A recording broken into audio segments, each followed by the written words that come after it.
मुंबई महापालिका ठाकरे बंधू एकत्र लढणार आणि जिंकणार। नाशिक, ठाणे, कल्याण, डोंबिवलीतही ठाकरे बंधूंची युती। संजय राऊतांची माहिती।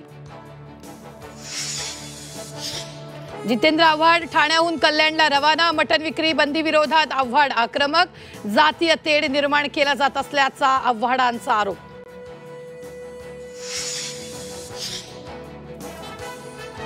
अणुबॉम्बच्या धमक्यांना आम्ही घाबरत नाही। लाल किल्ल्यावरून पंतप्रधान मोदींनी पाकिस्तानला ठणकावलं। अमेरिका आणि चीनलाही इशारा द्या, राऊतांचा मोदींना टोला।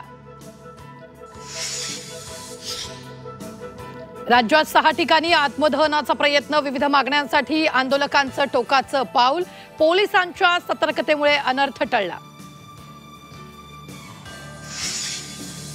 पुणे शहरातील दत्तवाडी परिसरात हॉटेलला भीषण आग। अग्निशमन दलाच्या 3 गाड्या घटनास्थळी दाखल। आगीवर नियंत्रण मिळवण्याचे शर्थीचे प्रयत्न सुरू।